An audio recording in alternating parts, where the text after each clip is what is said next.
जैसा कि आपने बताया था कि कंप्यूटर में किसी प्रोग्राम पर कार्य करने के लिए ऑपरेटिंग सिस्टम की आवश्यकता होती है। क्या आप हमें ऑपरेटिंग सिस्टम के बारे में विस्तार से बता सकती हैं?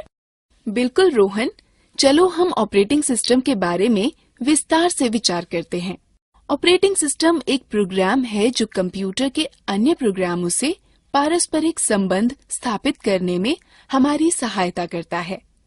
ऑपरेटिंग सिस्टम के बिना कंप्यूटर बेकार है। कई तरह के ऑपरेटिंग सिस्टम उपलब्ध होते हैं। ऑपरेटिंग सिस्टम प्रयोगकर्ता व कंप्यूटर के मध्य एक माध्यम का कार्य करता है। सभी प्रोग्रामों को चलने के लिए ऑपरेटिंग सिस्टम की आवश्यकता होती है, परंतु ऑपरेटिंग सिस्टम स्वतः ही चालू होता है। कंप्यूटर को चालू करते ही ऑपरेटिंग सिस्टम स्वतः ही चालू हो जाता है। ऑपरेटिंग सिस्टम के मुख्य कार्य हैं: यह कंप्यूटर को नियंत्रित करता है और उसके सभी भागों को उचित संबंध में लाता है।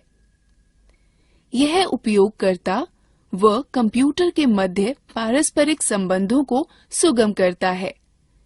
यह इनपुट व आउटपुट यंत्रों को नियंत्रित करता है। यह कंप्यूटर प्रोग्राम के निष्पादन को नियंत्रित करता है। यह कंप्यूटर की मुख्य मेमोरी के प्रयोग को व्यवस्थित रखता है।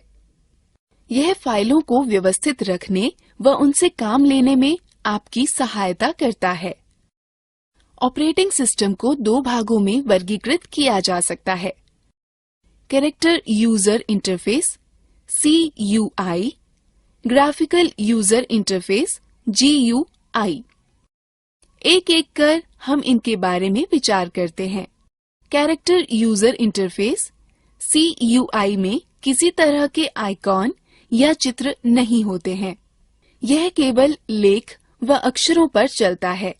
हम CUI पर लेखीय निर्देश जैसे रीनेम, CLS, CD, MD और DIR या डायरेक्टरी पर कमांड निर्देश देकर कार्य कर सकते हैं। CUI का एक उदाहरण है डिस्क ऑपरेटिंग सिस्टम।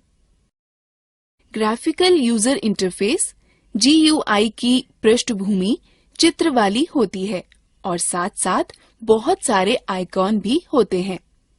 GUI के उदाहरण हैं Windows XP, Windows NT, Windows 7 और उबुंटू। GUI को पुनः दो भागों में विभाजित किया जा सकता है: सांपत्तिक मालिकाना सॉफ्टवेयर और स्वतंत्र या मुक्त सॉफ्टवेयर।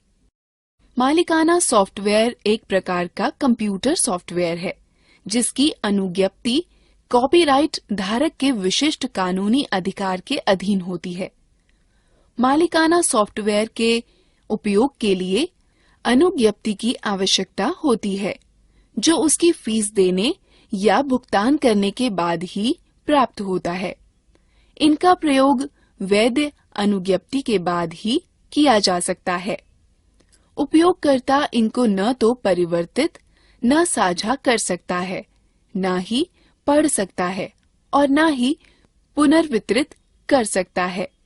मालिकाना सॉफ्टवेयर के सामान्य उदाहरण हैं Microsoft, Apple INC, IBM operating system व यूनिसिस।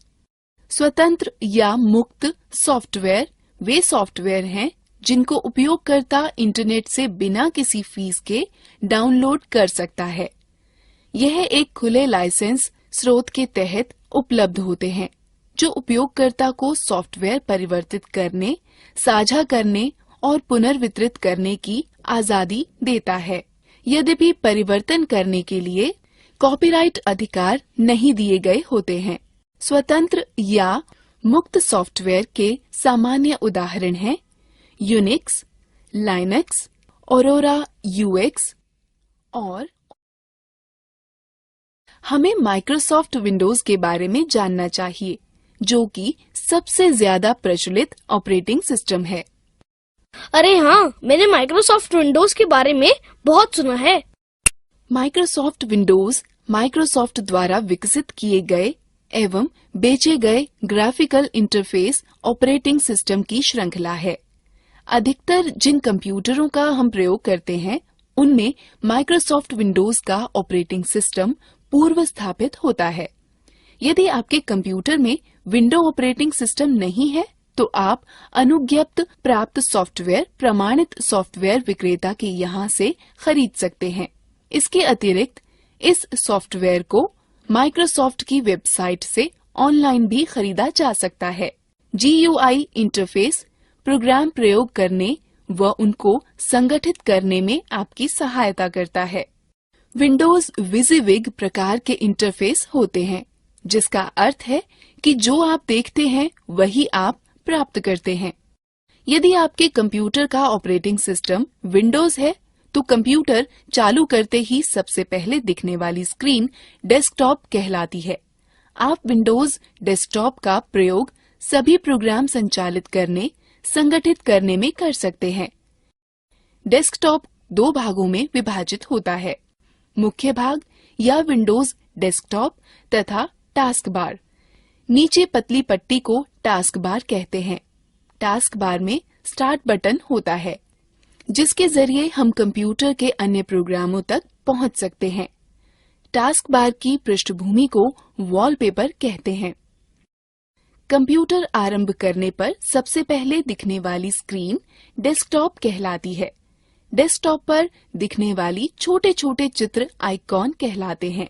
यह आइकॉन फाइल, प्रोग्राम और फोल्डर के शॉर्टकट छोटे रास्ते हैं, जिनके जरिए इनमें आसानी से व जल्दी से पहुंचा जा सकता है। स्क्रीन के सबसे नीचे क्षितिज के समानांतर पट्टी को टास्क बार कहते हैं।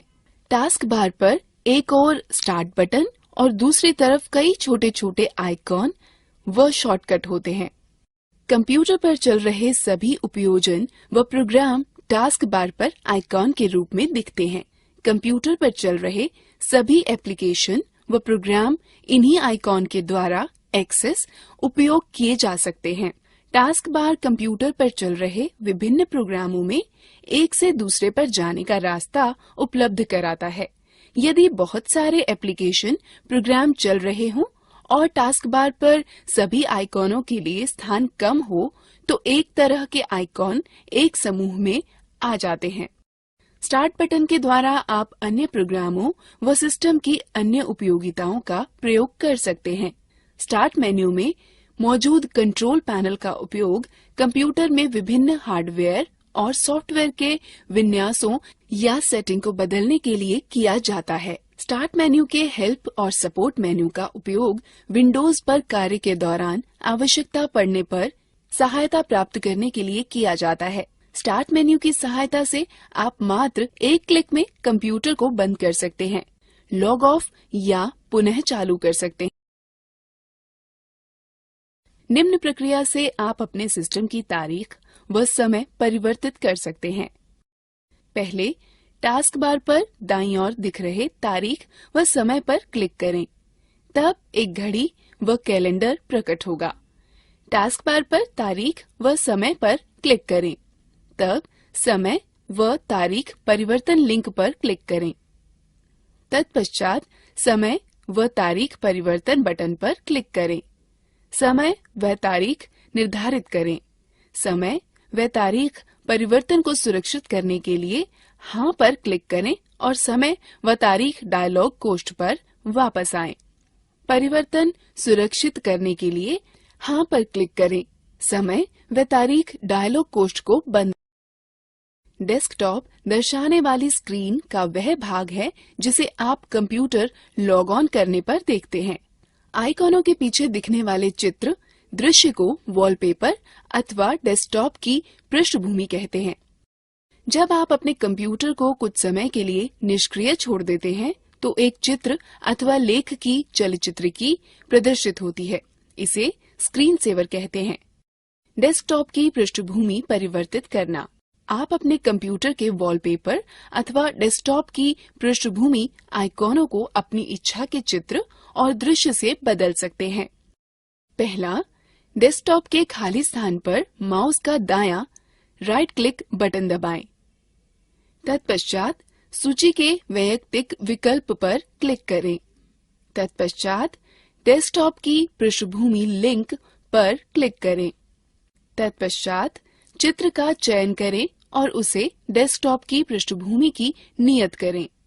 अंत में सेव या सुरक्षित बटन दबाकर परिवर्तनों को सुरक्षित करें। स्क्रीन सेवर नियत करना। यदि आप डेस्कटॉप की स्क्रीन सेवर परिवर्तित करना चाहते हैं तो यह प्रक्रिया अपनाएं। पहला, डेस्कटॉप के खाली स्थान पर उस माउस का दायां राइट क्लिक बटन दबाएं। तत्पश्चात सूची के वैयक्तिक विकल्प पर क्लिक करें। तत्पश्चात डेस्कटॉप की स्क्रीन सेवर लिंक पर क्लिक करें। तब स्क्रीन सेवर का ड्रॉप डाउन मेन्यू पर क्लिक कर सूची से स्क्रीन सेवर चुनें। तत्पश्चात स्क्रीन सेवर चालू करने के लिए वेट कॉम्बो बॉक्स से प्रतीक्षा समय के मिनट निर्धारित करें। तत्पश्चात प्रीव्यू बटन पर क्लिक कर स्क्रीन सेवर देखें। तब निर्धारित बटन पर क्लिक कर स्क्रीन सेवर को निर्धारित करें। अंत में सेव या सुरक्षित बटन दबाकर परिवर्तनों को सुरक्षित करें। अब रोहन, यह याद रखें कि एक कंप्यूटर में ऑपरेटिंग सिस्टम व व्यक्तिगत कार्यक्रमों के लिए उपलब्ध किसी सूचना को फाइल कहते हैं। एक फाइल एक दस्तावेज, चित्र, संगीत या चलचित्र हो सकती है। ढेर सारी फाइलों को एक स्थान पर रखने के लिए आप एक फोल्डर बनाते हैं। आप कंप्यूटर की किसी भी ड्राइव में फाइल या फोल्डर बना सकते हैं। फाइल या फोल्डर बनाने के पश्चात आप उसका नाम बदल सकते हैं, उसकी प्रतिलिपि बना सकते हैं, उसे कहीं और पेस्ट कर सकते हैं और उसे आवश्यकतानुसार मिटा भी सकते हैं। हम किसी ड्राइव में एक नया फोल्डर कैसे बनाते हैं? आसान है, बस निम्न प्रक्रिया अपनाओ। पहले स्टार्ट बटन को दबाकर स्टार्ट मेन्यू को खोलें। तब कंप्यूटर विंडो या विंडोज एक्सप्लोरर प्रदर्शित करने के लिए कंप्यूटर पर क्लिक करें। तब डी ड्राइव में उपलब्ध सामग्री देखने के लिए क्लिक डी ड्राइव पर क्लिक करें। तब नया फोल्डर बनाने के लिए मेन्यू बार में नए फोल्डर पर क्लिक करें। नए फोल्डर को नाम दे सकते हैं और एंटर दबाएं। आप फोल्डर के अंदर भी फोल्डर बना सकते हैं, जिसे सब फोल्डर कहते हैं। एक फोल्डर का चयन करें और उसे खोलें। उसमें खाली स्थान पर राइट क्लिक करें तो पॉपअप मेन्यू प्रकट होगा। उसमें सबसे पहले नया पर क्लिक करें और फिर फोल्डर चुनें। एक फोल्डर सृजित हो जाएगा। फाइल फोल्डर को खोलने के लिए निम्न का अनुसरण करें। पहले स्टार्ट बटन को दबा स्टार्ट मेन्यू को खोलें। तब कंप्यूटर विंडो या विंडोज एक्सप्लोरर प्रदर्शित करने के लिए कंप्यूटर पर क्लिक करें। तब डी ड्राइव में उपलब्ध सामग्री देखने के लिए डी ड्राइव पर क्लिक करें। तब जिस फोल्डर को आप खोलना चाहते हैं उस पर डबल क्लिक करें। उसे फोल्डर के अंदर जिस सब फोल्डर या फाइल को आप खोलना चाहते हैं पर डबल क्लिक करें। फाइल या फोल्डर को कैसे संरक्षित करें या नाम बदलें। जब आप डी ड्राइव में फोल्डर या सब फोल्डर या फाइल बनाते हैं तो स्वचालित रूप से न्यू फोल्डर या न्यू टेक्स्ट डॉक्यूमेंट के नाम से संरक्षित हो जाता है। फोल्डर या सब फोल्डर या फाइल का नाम बदलने के लिए उस पर राइट क्लिक करें। नए पॉपअप में नाम परिवर्तित करें, रीनेम चुनें। नया नाम लिखें और एंटर दबाएं। फोल्डर या सब फोल्डर या फाइल का नाम परिवर्तित हो जाएगा। विंडोज ऑपरेटिंग सिस्टम में कुछ सहायक सामग्री होती है जो अत्यंत उपयोगी होती हैं। हम इन उपयोगी सामग्रियों में से कुछ के विषय में सीखते हैं। इन उपयोगी सामग्रियों को देखने के लिए निम्न निर्देशों का पालन करें। पहले स्टार्ट बटन को दबाकर स्टार्ट मेन्यू को खोलें। तत्पश्चात माउस से ऑल प्रोग्राम पर चिन्हित करें। उसके बाद एक्सेसरीज पर क्लिक करें। यहाँ पर विभिन्न एक्सेसरीज की सूची होती है। संबंधित एक्सेसरीज पर क्लिक करें। पेंट का प्रयोग चित्रों को बनाने, परिवर्तित करने एवं फोटो देखने के लिए होता है। आप पेंट का प्रयोग रिक्त पेंट क्षेत्र में चित्रकारी करने अथवा मौजूदा चित्र में चित्रकारी करने में कर सकते हैं। आप चित्र की प्रति लेकर किसी अन्य प्रलेख पर चिपका या पेस्ट कर सकते हैं। हम पेंट का प्रयोग किस प्रकार करें? पेंट का उपयोग करने के लिए सर्वप्रथम स्टार्ट बटन को दबा स्टार्ट मेन्यू को खोलें। तत्पश्चात माउस से ऑल प्रोग्राम पर चिन्हित करें। उसके बाद एक्सेसरीज पर क्लिक करें। यहाँ पर विभिन्न एक्सेसरीज की सूची होती है। एक्सेसरीज पर क्लिक करें और पेंट को चुनाव करें। तब पेंट विंडो दिखने लगेगा। आप देखेंगे कि पेंट विंडो 4 भागों में विभाजित है। Paint button, quick access toolbar, drawing area एवं रिबन। पेंट बटन के साथ आप कई तरह के कार्य कर सकते हैं। पेंट बटन के विभिन्न विकल्प हैं। खोलें, ओपन, नया, न्यू, संरक्षित करें, सेव और छापें, प्रिंट। क्विक एक्सेस टूलबार अक्सर प्रयोग में लाए जाने वाले उपकरण जैसे सेव, रीडू और अंडू तुरंत उपलब्ध कराने में आपकी सहायता करता है। रिबन में 2 टैब होती हैं, होम और व्यू। होम टैब उन उपकरणों को उपलब्ध कराता है जो चित्र बनाने अथवा उसे सुधारने में प्रयुक्त होते हैं। यह क्लिपबोर्ड, ब्रश, टूल, शेप और कलर आदि होते हैं। क्लिपबोर्ड में 3 विकल्प होते हैं, कट, कॉपी व पेस्ट, जिन विकल्पों का प्रयोग कर आप पेंट पर चुनी गई वस्तु को काट सकते हैं, प्रतिलिपि या प्रतिबिंब बना सकते हैं अथवा चिपका सकते हैं। यह विकल्प एक ही विषय को कई बार प्रयोग करने में आपकी सहायता करता है। प्रतिबिंब का चुनाव आपको उन विषयों को चुनने व संपादित करने में सहायता करता है जिनको आप चयनित करना चाहते हैं, काट छांट करना चाहते हैं, आकृति में परिवर्तन करना चाहते हैं अथवा घुमाना चाहते हैं। उपकरण, टूल का चयन आपको विभिन्न उपकरण उपलब्ध कराता है जिससे आप आकृति बना व संपादित कर सकते हैं। यह उपकरण है पेंसिल, रंग भरना, लिखना, मिटाना, रंग उठाना और बड़ा करना। ब्रश में नीचे की ओर खुलने वाला एक मेन्यू होता है जिससे आप चित्र बनाने के लिए विभिन्न प्रकार के ब्रशों का चयन कर सकते हैं। आकृतियाँ विकल्प से आप अपने चित्र को विभिन्न आकृतियाँ दे सकते हैं। रंग विकल्प से आप अपने चित्र में विभिन्न रंग भर सकते हैं। दीदी, तुमने यह भी कहा था कि माइक्रोसॉफ्ट विंडो के विपरीत यहाँ मुफ्त ऑपरेटिंग सिस्टम भी उपलब्ध है। क्या तुम इसके बारे में और ज्यादा जानती हो? हाँ रोहन, लाइनक्स एक बहुत प्रसिद्ध मुक्त अथवा खुले स्रोत का ऑपरेटिंग सिस्टम है। यह सॉफ्टवेयर सबके लिए मुफ्त है और इंटरनेट से डाउनलोड भी किया जा सकता है। चलो हम इस पर नजर डालते हैं। लाइनक्स यूनिक्स ऑपरेटिंग सिस्टम एक बहुत ही जाना माना वर्जन है जो लाइनस टोरवाल्ड्स द्वारा विकसित किया गया है। लाइनक्स माइक्रोसॉफ्ट विंडो जैसे दूसरे ऑपरेटिंग सिस्टम की तरह होता है। लाइनक्स की सबसे खास बात यह है कि ये बहुत ही गतिशील है। उपयोगकर्ता इस सॉफ्टवेयर को विकसित करने, संशोधन करने अथवा प्रसारित करने के लिए स्वतंत्र हैं। लाइनक्स को 2 अलग तरीकों से प्राप्त किया जा सकता है, फ्री डाउनलोड अथवा वितरण का उपयोग कर। लाइनक्स दुनिया भर में करोड़ों उपयोगकर्ताओं द्वारा सफलतापूर्वक उपयोग किया जा रहा है। लाइनक्स के सभी आवश्यक भागों को इंटरनेट से बिल्कुल मुफ्त डाउनलोड किया जा सकता है।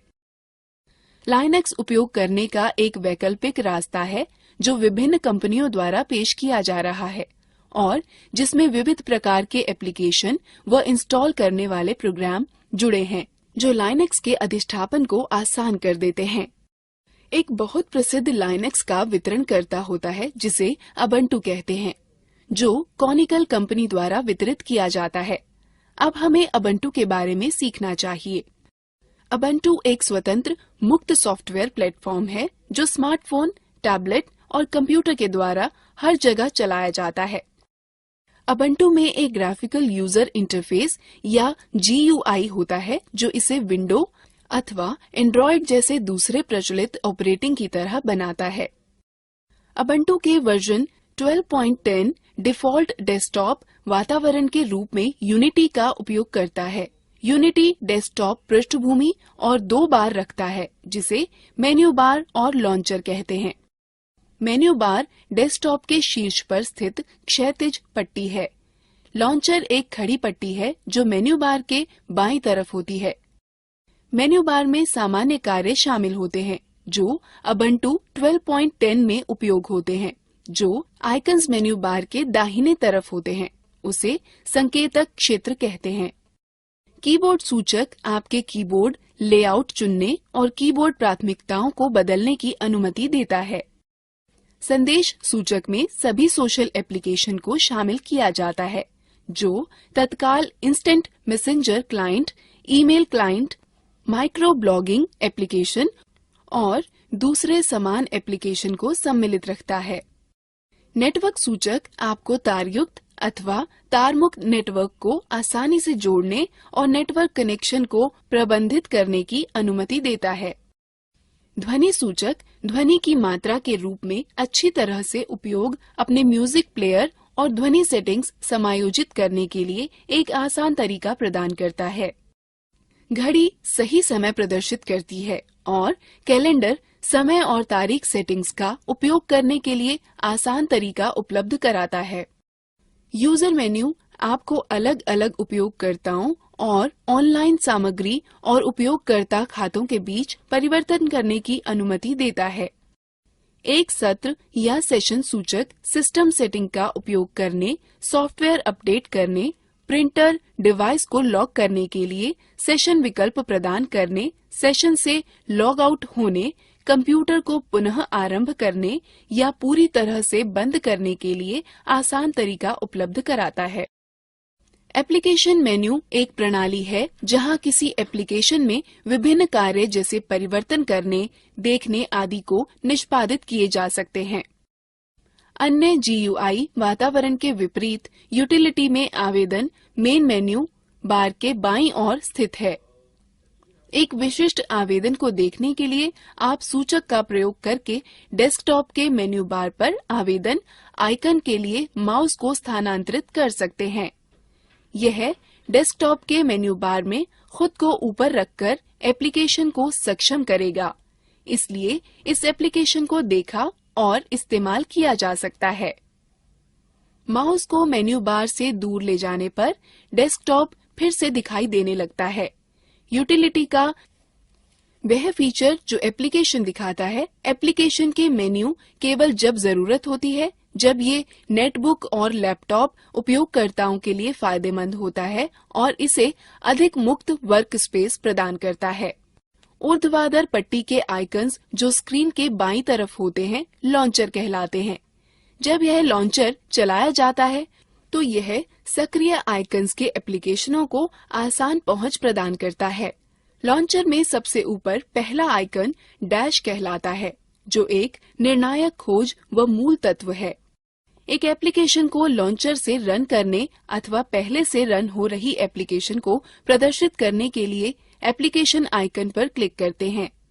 फोरग्राउंड में एप्लीकेशन अपने आइकन के दाहिनी तरफ एक अकेले सफेद त्रिकोण के द्वारा संकेतित किया जाता है।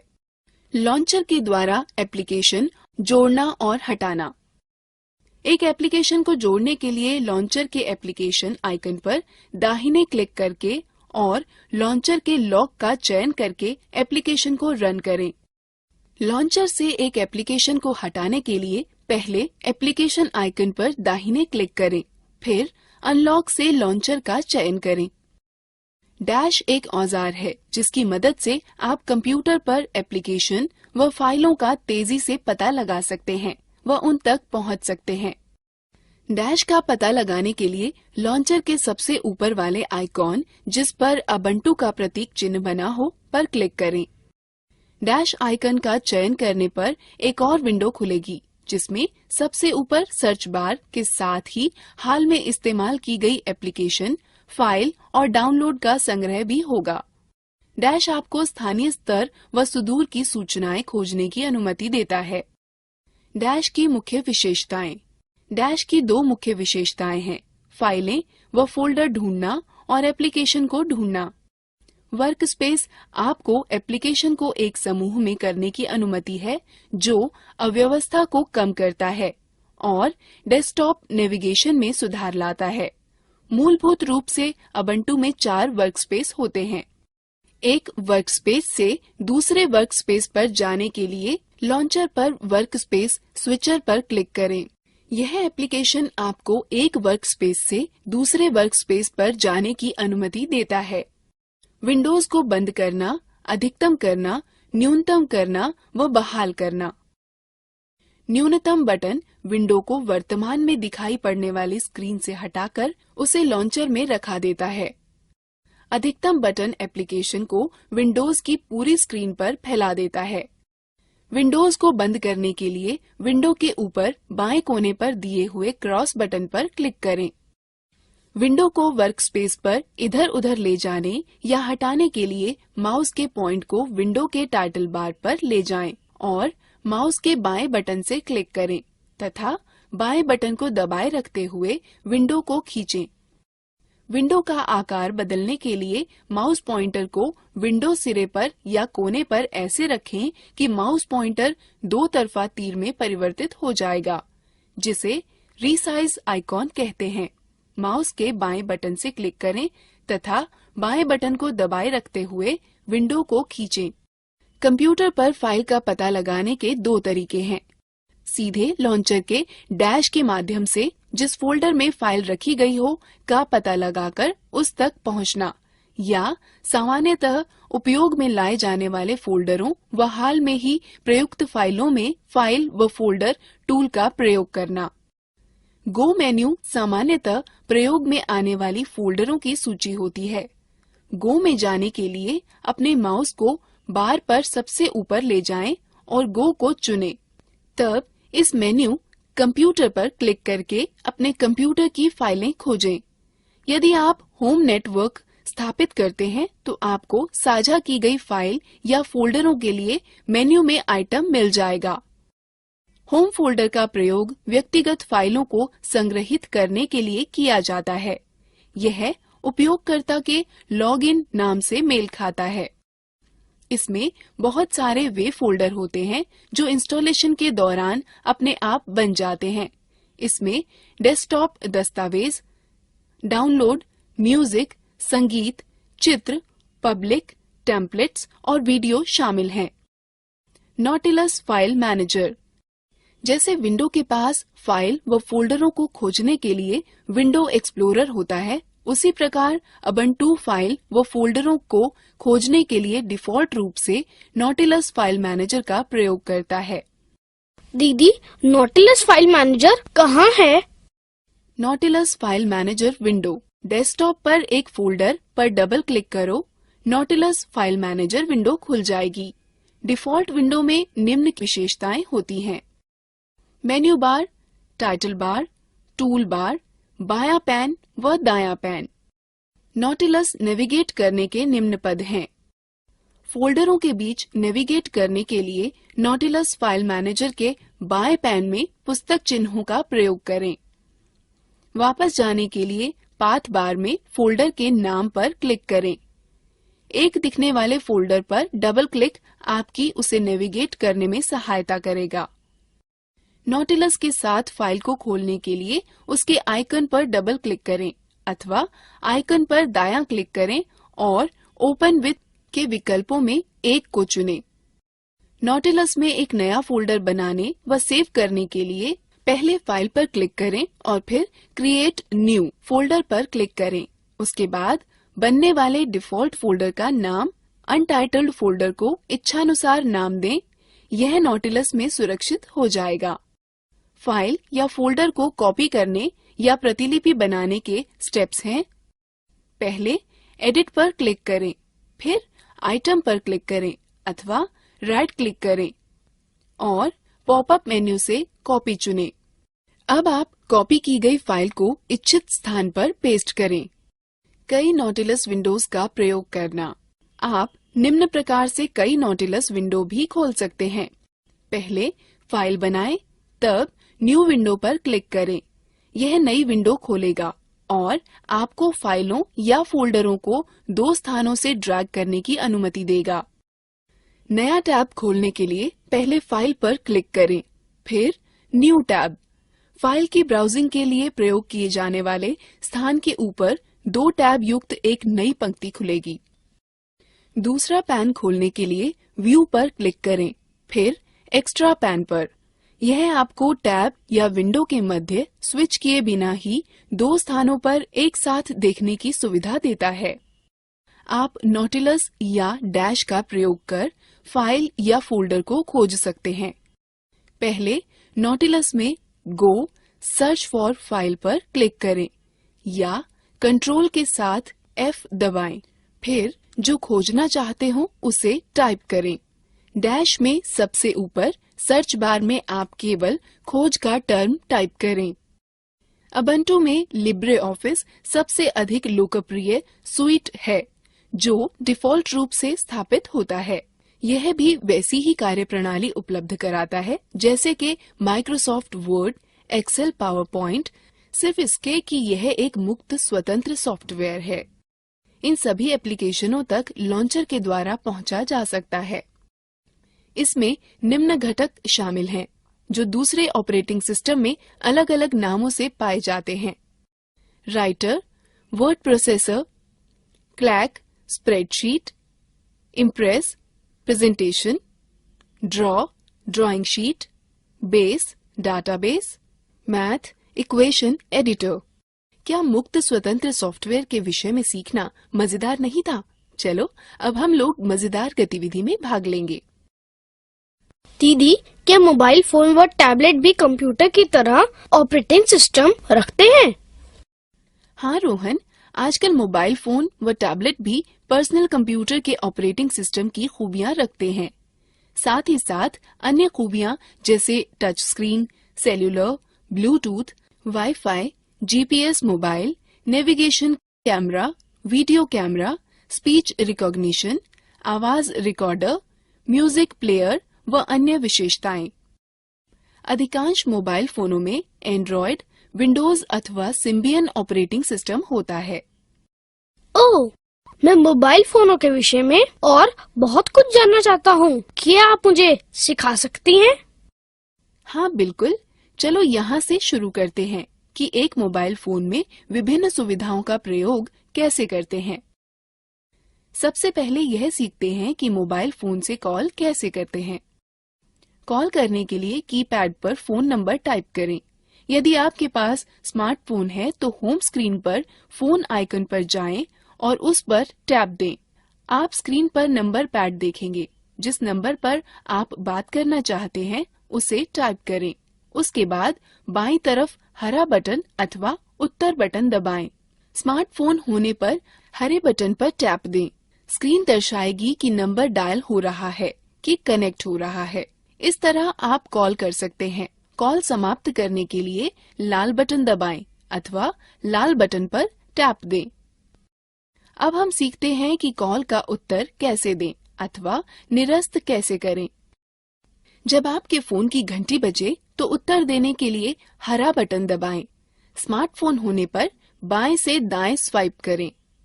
कॉल निरस्त करने के लिए लाल बटन दबाएं। स्मार्टफोन होने पर दाएं से बाएं स्वाइप करें।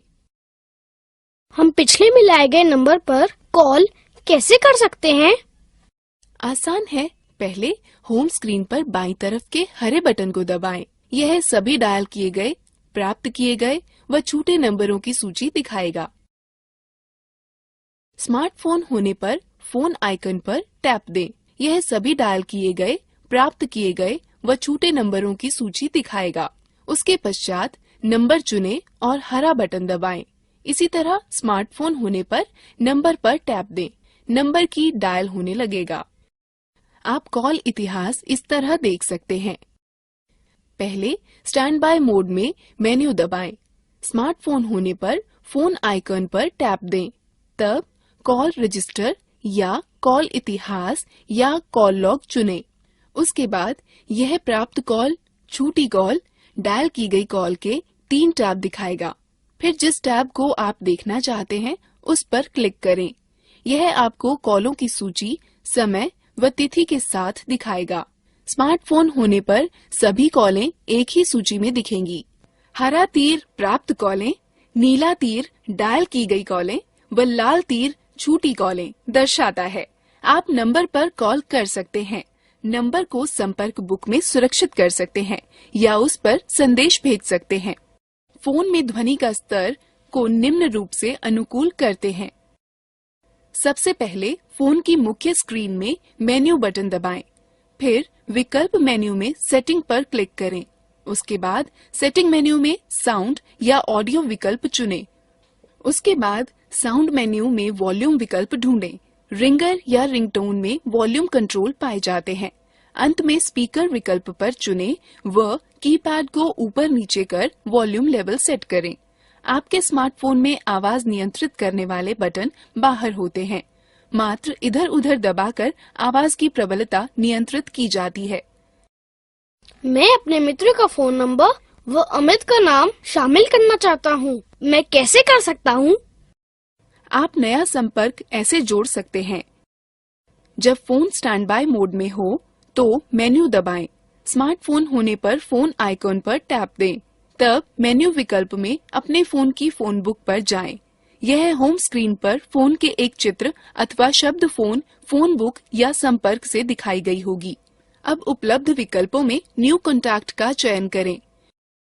पहले जिस संपर्क को आप जोड़ना चाहते हैं उसका नंबर एरिया कोड स्क्रीन पर दिखने वाले फॉर्म पर भरें। स्मार्टफोन में नंबर पैड व अंक टाइप करें। ऐड टू कॉन्टैक्ट पर टैप दें और तब क्रिएट न्यू कॉन्टैक्ट पर, और तब फॉर्म में उपयुक्त स्थानों पर अपने मित्र का पहला व अंतिम नाम लिखें। तब उसे संरक्षित करने के लिए सेव या ऐड टू कॉन्टैक्ट दबाएं। टैप देना सुनिश्चित करें। अब नया संपर्क अपने मोबाइल में जुड़ जाएगा। फोन में पहले से ही संरक्षित संपर्क के विवरण में एडिट करने के लिए संपर्क का नाम चुनें। एडिट का चयन करें, टैप दें, सही विवरण टाइप करें और फिर सेव का चयन करें, टैप दें। अब मैं आपको सिखाती हूँ कि संदेश कैसे भेजते हैं। पहले स्टैंड बाय मोड में मेन्यू दबाएं, तब संदेश सेवा, फिर लिखित संदेश, फिर संदेश बनाएं का चयन करें। एक स्मार्टफोन में होम स्क्रीन पर मैसेजिंग आइकन ढूंढें, उस पर टैप दें। आप देखेंगे कि संदेशों की सूची खुलेगी। संदेश बनाएं, संदेश लिखें को चुनें। स्मार्टफोन में राइट मैसेज आइकॉन पर टैप करें। टेक्स्ट बॉक्स में संदेश लिखें। चित्र या कुछ अन्य जोड़ने के लिए विकल्प का चयन करें। फिर इंसर्ट ऑब्जेक्ट दबाएं। स्क्रॉल कर नीचे वांछित पिक्चर या ऑब्जेक्ट आए। व्यू फिर इंसर्ट दबाएं। नियत स्थान पर प्राप्तकर्ता का नंबर लिखें अथवा यदि आप सुरक्षित किए हुए किसी संपर्क को संदेश भेजना चाहते हैं तो फोन बुक पर क्लिक करें। संपर्क का चयन कर ओके पर क्लिक करें।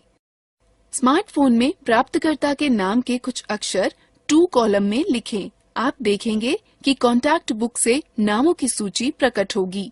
वांछित नाम पर टैप दें। भेजने के लिए भेजें पर क्लिक करें या टैप दें। प्राप्तकर्ता को मैसेज भेज दिया जाएगा। मुख्य सूची पर वापस आने के लिए समाप्त या निरस्त पर क्लिक करें, टैप दें। आप अपना संदेश ऐसे पढ़ सकते हैं। जब आपको संदेश प्राप्त होता है तो आप होम स्क्रीन में सबसे ऊपर लिफाफे का निशान का आइकन देखेंगे। आप स्क्रीन पर एक बॉक्स में एक मैसेज रिसीव्ड लिखा हुआ देखेंगे।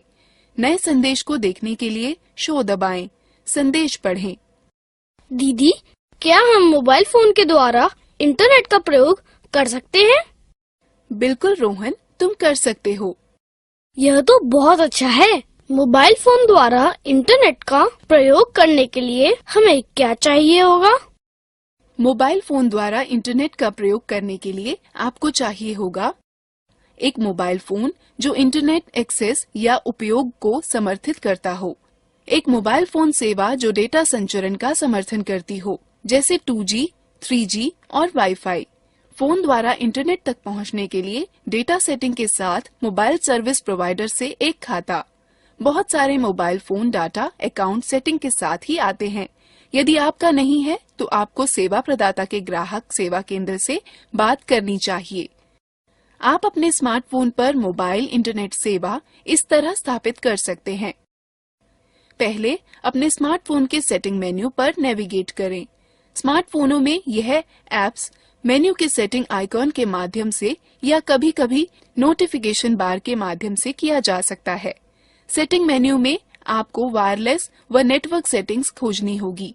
ज्यादातर उपकरणों में मोर या मोर सेटिंग्स बटन जो भी उपलब्ध हो उस पर क्लिक करें। जब वायरलेस और नेटवर्क सेटिंग हो जाती है तो आप इंटरनेट, वाईफाई या मोबाइल नेटवर्क के माध्यम से जोड़ सकते हैं। वाईफाई से जुड़ने के लिए निम्न पदों का अनुसरण करें। पहले सेटिंग विकल्प से अथवा नोटिफिकेशन मेन्यू में वाईफाई बटन को क्लिक करके वाईफाई विकल्प को चालू करें। तब आपको उपलब्ध इंटरनेट नेटवर्कों की सूची दिखाई देगी। यदि आपने वाईफाई नेटवर्क पहले से ही सेव कर रखा है तो यह ऑटोमेटिक ही जुड़ जाएगा। अन्यथा आपको वाईफाई नेटवर्क जिसे आप जोड़ना चाहते हैं चुनना होगा। यदि पासवर्ड की आवश्यकता हो तो उसे इंटर करें और कनेक्ट पर क्लिक करें। इंटरनेट का उपयोग करने के लिए इंटरनेट ब्राउजर का उपयोग करें। इंटरनेट के लिए मोबाइल नेटवर्क जोड़ना। पहले वायरलेस व नेटवर्क विकल्प में अधिक सेटिंग या मोर सेटिंग विकल्प पर जाएं। तब मोबाइल नेटवर्क पर क्लिक करें। वहां आपको मोबाइल डाटा चेक बॉक्स को चेक करना होगा। अब इंटरनेट तक पहुंचने के लिए इंटरनेट ब्राउजर का उपयोग करें। कीपैड आधारित फोनों में भी हर कोई बड़ी आसानी से इंटरनेट का उपयोग कर सकता है। पहले मेन्यू में जाएं, फिर इंटरनेट चुनें। तब या तो होम पेज का चयन करें, अन्यथा होम स्क्रीन में 0 को कुछ क्षण के लिए दबाकर रखें। उसके पश्चात वेब एड्रेस एंटर करें और गो टू एड्रेस का चयन करें। तब एड्रेस एंटर करें और ठीक है का चयन करें। वेब खोजने के लिए यदि आप पहली बार सर्च कर रहे हों तो सर्च का चयन करें और खोजे जाने वाले विषय को दर्ज करें और सर्च का चयन करें। मेरे मोबाइल में रेडियो है, मैं उसे कैसे सुन सकता हूँ? रेडियो सुनने के लिए पहले स्टैंड बाय मोड में मेन्यू दबाएं, तब मीडिया और फिर रेडियो पर जाएं। स्मार्टफोन होने पर मेन्यू में रेडियो आइकॉन पर टैप दें, फिर फोन को संगत हेडसेट से जोड़ें। यह एक एंटीना की तरह कार्य करता है। उसके बाद ऑटोमेटिक अथवा मैनुअल ट्यूनिंग विकल्प का चयन करके जो रेडियो चैनल आप सुनना चाहते हैं का चयन करें। चैनल सेव करें का विकल्प चुन चैनल सुरक्षित करें। तब ऊपर नीचे स्क्रॉल कर वॉल्यूम सेट करें। रेडियो बंद करने के लिए विकल्प फिर बंद करें का चयन करें। टैप दें। मुझे यह भी बताने दें कि मोबाइल फोन पर गाना कैसे बजाते हैं। पहले स्टैंड बाय मोड में मेन्यू दबाएं, तब फोन में उपलब्ध एप्लीकेशन को देखने के लिए मल्टीमीडिया मेन्यू खोलें। म्यूजिक एप्लीकेशन मीडिया या गैलरी के रूप में दर्शाया गया हो सकता है। तब म्यूजिक या साउंड का चयन करें। स्मार्टफोन होने पर मेन्यू में रेडियो आइकॉन पर टैप दें। अपने मीडिया प्लेयर पर उपलब्ध गाने ब्राउज करें व उनमें से अपनी डिवाइस पर बजाने के लिए एक का चयन कर बजाएं। गाना बजना रोकने अथवा उसे पुनः बजने देने के लिए प्ले, पॉज प्ले को दबाएं, टैप दें। एक ही बटन प्ले और पॉज के लिए कार्य करता है। म्यूजिक प्लेयर से निकलने के लिए बाईं तरफ के लाल बटन को दबाएं।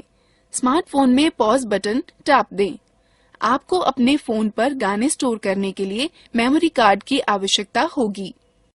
अब यहाँ कुछ तरीके हैं कि मोबाइल फोन से फोटो कैसे लें। पहले स्टैंड बाय मोड में मेन्यू दबाएं, तब मीडिया चुनें और फिर कैमरा चुनें। स्मार्टफोन होने पर कैमरा आइकॉन ढूंढकर उस पर टैप दें, तब डिस्प्ले स्क्रीन को व्यू फाउंडर की तरह प्रयोग करें। ऊपर नीचे खिसकाकर जूम इन और जूम आउट कर सकते हैं। स्मार्टफोन में अपनी उंगलियों की चुटकी को फैलाकर अथवा सिकोड़कर स्क्रीन को फैलाकर डिस्प्ले का आकार बड़ा व छोटा कर सकते हैं। फोटो लेने के लिए सिलेक्ट या हाँ बटन का चयन करें। स्मार्टफोन में कैमरा आइकॉन ढूंढकर उस पर टैप कर फोटो खींचें। सेव बटन को दबाकर फोटो सेव करें। स्मार्टफोन में फोटो एल्बम या गैलरी में स्वयं ही सेव हो जाती है। यह कुछ तरीके हैं जिससे वीडियो रिकॉर्ड किया जा सकता है। मेन्यू में जाकर फोटो और फिर वीडियो कैमरे का चयन करें। स्मार्टफोन होने पर कैमरा आइकॉन पर टैप दें, तब स्क्रीन के प्रदर्शन को व्यू फाउंडर की तरह प्रयोग करें। जूम इन और जूम आउट करने के लिए ऊपर नीचे स्क्रॉल करें। स्मार्टफोन में अपनी उंगलियों की चुटकी को फैलाकर अथवा सिकोड़कर से स्क्रीन पर प्रदर्शन क्षेत्र का आकार बदल सकते हैं। रिकॉर्डिंग चालू करने के लिए रिकॉर्ड को चुनें। स्मार्टफोन में होने पर स्क्रीन पर मौजूद छोटे लाल आइकॉन पर टैप दें। रिकॉर्डिंग को रोकने के लिए स्टॉप दबाएं। स्मार्टफोन में होने पर लाल आइकॉन पर फिर से टैप दें। संरक्षित करें बटन को दबाकर फोटो सुरक्षित करें। स्मार्टफोन में फोटो एल्बम या गैलरी में स्वयं ही संरक्षित हो जाती है। मोबाइल फोन व स्मार्टफोन तीव्र गणना के लिए उपयोगी हैं। यह कैसे संभव है? कैलकुलेटर के द्वारा कैलकुलेटर प्रयोग करने के तरीके हैं। पहले स्टैंड बाय मोड में मेन्यू दबाएं, तब ऑर्गेनाइजर और फिर कैलकुलेटर का चयन करें। स्मार्टफोन होने पर में कैलकुलेटर आइकॉन मेन्यू में ढूंढें और उस पर टैप दें। फोन के नंबर पैड का प्रयोग कर नंबर लिखें। फिर जोड़ने, घटाने, गुणा करने व भाग फंक्शन का चयन करें। फिर दूसरा अंक लिखें। उत्तर जानने के लिए बराबर का चिन्ह दबाएं या टैप दें। धन्यवाद दीदी, आपके कारण मुझे मोबाइल फोनों के बारे में इतनी जानकारी प्राप्त हुई। मुझे टैबलेट में भी दिलचस्पी है। क्या आप उनके बारे में जानती हैं? हाँ बिल्कुल रोहन, चलो हम टैबलेट के बारे में जानते हैं। टैबलेट कंप्यूटर के छोटे, हल्के और अधिक प्रबंधनीय रूप हैं। वे तार रहित व ले जाने योग्य यंत्र हैं, जिनमें सूचनाओं तक पहुंचने के लिए अथवा प्रोसेस करने के लिए स्पर्श इनपुट की तरह प्रयोग होता है। टैबलेट में वह ऑपरेटिंग सिस्टम होते हैं जो ग्राफिकल यूजर इंटरफेस GUI उपलब्ध कराते हैं और एप्लीकेशनों को चला सकते हैं। टैबलेट के सुप्रसिद्ध ऑपरेटिंग सिस्टम हैं एंड्रॉयड, विंडोज व iOS। टैबलेट मुख्यतः दो भागों में बांटे जा सकते हैं, फोन सुविधा के साथ तथा कॉल सुविधा के बिना। टैबलेट जो कॉल सुविधा के साथ होता है, उसमें सिम कार्ड के लिए खांचा बना होता है। आपको कॉल करने के लिए, प्राप्त करने के लिए तथा संदेश भेजने व प्राप्त करने के लिए एक सिम कार्ड तथा किसी मोबाइल नेटवर्क का कनेक्शन की आवश्यकता होगी। टैबलेट जिसमें कॉल सुविधा नहीं होती है, उसमें सिम कार्ड के लिए स्लॉट नहीं होगा, लेकिन उसमें अन्य सभी विशेषताएं समान होती हैं। तब भी आप इंटरनेट के प्रयोग से कॉल करने में समर्थ होंगे। चलो अब हम टैबलेट की कुछ विशेषताओं के बारे में जानते हैं। अधिकतर टैबलेट निम्न उद्देश्यों के लिए प्रयोग होते हैं: कॉल करने के लिए, कॉल प्राप्त करने के लिए, संदेश भेजने व प्राप्त करने के लिए, गाने सुनने के लिए, फोटो खींचने व वीडियो बनाने के लिए, वीडियो देखने के लिए, ई पुस्तकें पढ़ने के लिए, इंटरनेट चलाने के लिए, ईमेल भेजने व प्राप्त करने के लिए, म्यूजिक, फोटो व वीडियो अन्य से साझा करने के लिए। निम्न तरीके से टैबलेट पर म्यूजिक सुना जा सकता है। सर्वप्रथम एप्लीकेशन मेन्यू पर जाएं, तब म्यूजिक पर टैप देकर पार्श्व या बैकग्राउंड संगीत इंटरफेस को एंटर करें। अब आपको म्यूजिक फाइल सूची को हाल ही में एल्बम, कलाकार, गीत, प्लेलिस्ट या शैलियों में उचित विकल्प का चयन करके वर्गीकृत कर सकते हैं। फिर गानों को 1 सेकंड के लिए दबाएं, टैप दें, जिससे विकल्प मेन्यू प्रकट हो जाएगी।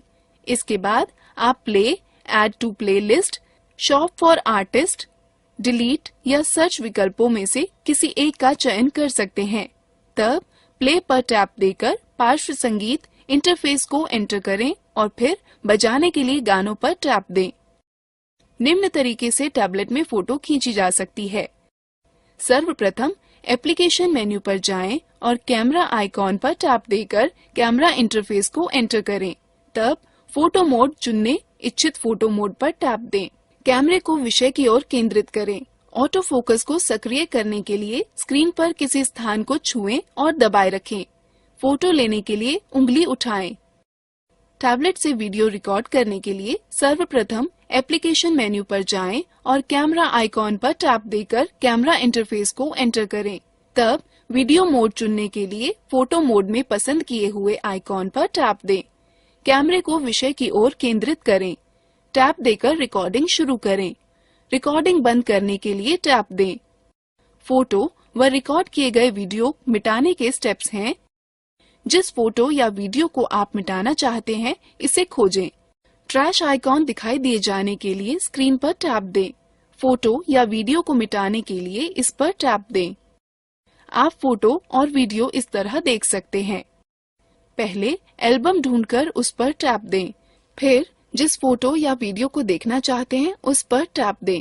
आगे की फोटो देखने के लिए बाईं ओर धकेलें तथा पीछे की फोटो या वीडियो देखने के लिए दाईं ओर धकेलें। वीडियो देखने के लिए निम्न का अनुसरण करें। मेन्यू से पिक्चर अथवा एल्बम टैब खोलें। अब ग्रिड व्यू अथवा लिस्ट व्यू का प्रयोग कर जिस वीडियो को आप देखना चाहते हैं उसे खोलें। जिस वीडियो को आप देखना चाहते हैं उस पर टैप दें।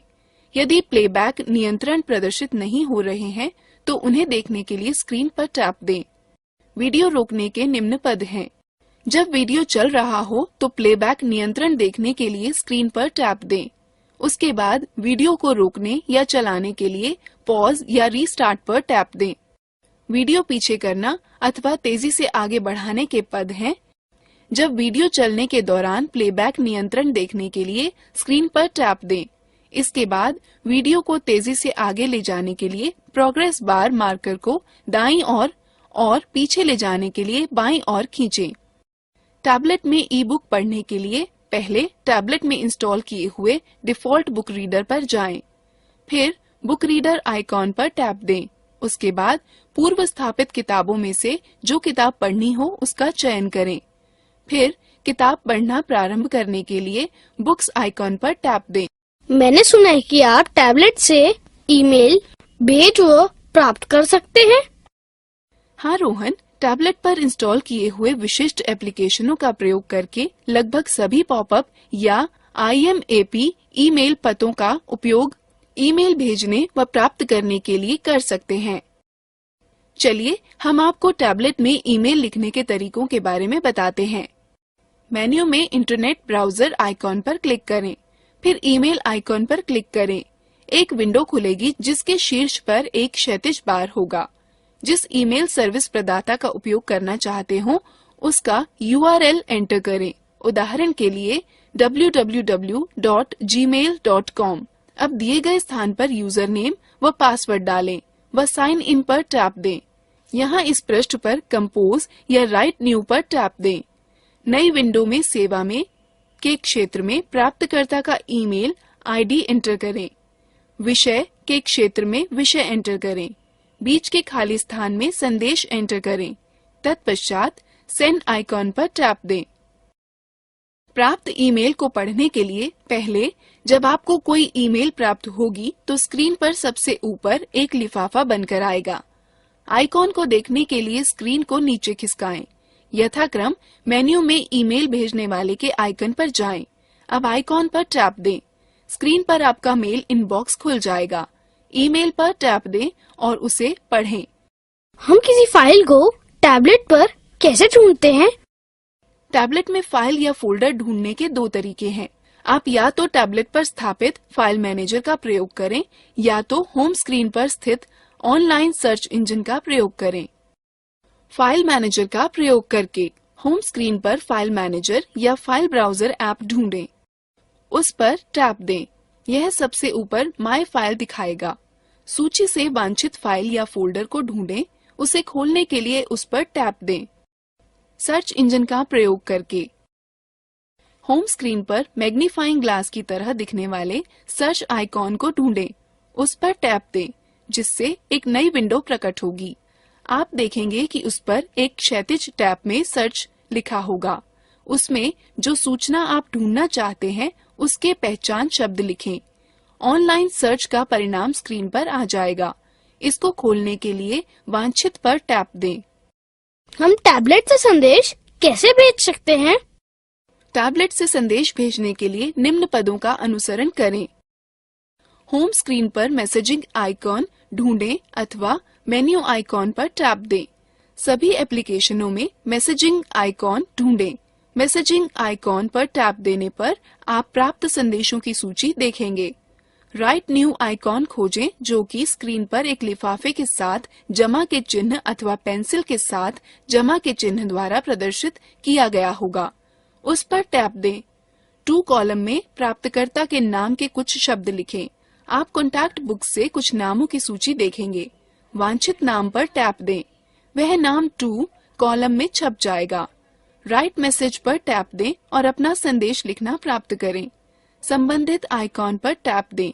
आप फाइल, दस्तावेज, फोटो या म्यूजिक फाइल अपने संदेश के साथ जोड़ सकते हैं। सेंड आइकॉन पर टैप दें। आपका संदेश भेज दिया जाएगा। इस प्रकार आप प्राप्त किया हुआ संदेश पढ़ सकते हैं। जब आपको संदेश प्राप्त होगा तो स्क्रीन के ऊपर आपको मैसेजिंग आइकॉन दिखाई देगा अथवा होम स्क्रीन के मैसेजिंग आइकॉन पर एक अंक लिखा पाएंगे जो कि प्राप्त नए संदेशों की संख्या दर्शा रहा होगा। उस पर टैप दें। यह मैसेजिंग विंडो खोलेगा जिसमें प्राप्त हुए संदेशों की सूची होगी। जो संदेश आप पढ़ना चाहते हो उस पर टैप दें। हम टैबलेट के द्वारा इंटरनेट कैसे चला सकते हैं? बिल्कुल, मोबाइल की ही तरह टैबलेट के द्वारा इंटरनेट दो तरह से चला सकते हैं।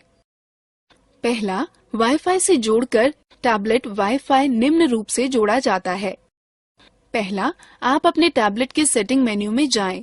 वाईफाई का विन्यास या कॉन्फ़िगरेशन चित्र में दिया है। आपको उपलब्ध इंटरनेटवर्कों की सूची दिखाई देगी। आपको वाईफाई नेटवर्क चुनना होगा जिससे आप जुड़ना चाहते हैं। यदि पासवर्ड की आवश्यकता हो तो पासवर्ड डालें और कनेक्ट पर क्लिक करें। इंटरनेट ब्राउजर का प्रयोग कर इंटरनेट चलाएं। आप टैबलेट को मोबाइल नेटवर्क के द्वारा भी इंटरनेट से जोड़ सकते हैं। इसका तरीका यह है। पहले यह सुनिश्चित करें कि आपके टैबलेट में मोबाइल नेटवर्क वाला सिम कार्ड है। तब टैबलेट के द्वारा इंटरनेट से जोड़ें। आप नोटिफिकेशन बार को नीचे खींच सकते हैं और मोबाइल डाटा विकल्प का चयन कर सकते हैं, या आप वायरलेस नेटवर्क विकल्प में मोर सेटिंग्स में जा सकते हैं। तब मोबाइल नेटवर्क बटन पर क्लिक करें, जहां आपको मोबाइल डाटा चेक बॉक्स को चेक करना होगा। एक बार क्लिक किए जाने के पश्चात आपका टैबलेट मोबाइल नेटवर्क प्राप्त करना शुरू कर देगा। इंटरनेट चलाने के लिए इंटरनेट ब्राउजर का प्रयोग करें। दीदी, आपने कहा था कि कुछ टैबलेट फोन की तरह भी प्रयोग किए जा सकते हैं। हम यह कैसे कर सकते हैं? जब आपका टैबलेट बंद हो तो आपको उसके सिम कार्ड स्लॉट में वैध जीएसएम सिम कार्ड डालना होगा। चलो हम देखते हैं कि टैबलेट से फोन कॉल कैसे कर सकते हैं। होम स्क्रीन पर रिसीवर आइकॉन पर टैप दें। आप जो फोन करना चाहते हैं उसके नंबरों को दबाएं। रिसीवर आइकॉन पर टैप दें। उसके बाद जब वह जुड़ जाएगा तो आप बात कर सकते हैं। यदि आप संपर्क पुस्तिका अथवा संपर्क सूची से किसी को फोन करना चाहते हैं तो निम्न पदों का अनुसरण करें। पहले अपने टैबलेट की फोन बुक अथवा संपर्क सूची में जाएं। फिर उस नाम को खोजें जिससे आप बात करना चाहते हैं। उसके बाद जिसको संपर्क करना है उसके नाम पर टैप दें। फिर जिससे संपर्क करना है उसके नंबर पर टैप दें। फिर संपर्क जुड़ने पर बात करें। चलो मैं तुम्हें टैबलेट की अन्य विशेषताओं के बारे में बताऊं। सच में? रोहन, टैबलेट में कई भाषाएं संचित होती हैं। आप टैबलेट को जिस भाषा में चलाना चाहते हैं उस भाषा का चयन कर सकते हैं। चलो अब हम टैबलेट में भाषा नियत करना सीखें। पहले एप्लीकेशन मेन्यू में सेटिंग पर टैप दें और सूची में से भाषा व एंटर करें का चयन करें। फिर भाषा पर टैप दें और आप भाषाओं की सूची देखेंगे। उसके बाद वांछित भाषा पर टैप दें और वह भाषा तुरंत ही सेट हो जाएगी। यहीं पर आप कीबोर्ड की भी वह भाषा चुन सकते हैं जिसे आप इनपुट करते समय स्क्रीन पर देखना चाहते हैं। तिथि व समय नियत करने के लिए निम्न पदों का अनुसरण करें। एप्लीकेशन मेन्यू में सेटिंग पर टैप दें और सूची में से तिथि व समय का चयन करें। ऑटोमेटिक को चुनें जिससे तिथि व समय स्वतः नेटवर्क का प्रयोग करते हुए सेट हो जाएगा, अथवा ऑटोमेटिक को निरस्त करके अपने अनुसार सेट करें। दीदी, आप मुझे टैबलेट में एप्लीकेशन को इंस्टॉल करना सिखा सकती हैं? हाँ बिल्कुल, एप्लीकेशन या ऐप टैबलेट की मुख्य विशेषताएं होती हैं जो आपके सेवाएं प्राप्त करने के रास्ते और भी आसान बना सकती हैं। टैबलेट में नए एप्लीकेशनों को पाने के तरीके। पहले टैबलेट के मेन्यू विकल्प में जाएं और फिर मेन्यू में प्ले स्टोर विकल्प पर टैप दें। यदि शुल्क रहित एप्लीकेशन है तो आप केवल इंस्टॉल बटन पर टैप दें और आपका टैबलेट स्वतः एप्लीकेशन को डाउनलोड व इंस्टॉल कर देगा। यदि ऐप का मूल्य है तो आप एक क्रय करें का बटन देखेंगे जिसको दबाते ही एक पॉपअप बॉक्स खुलेगा जिसमें यह सवाल होगा कि क्या आप ऐप खरीदना चाहते हैं।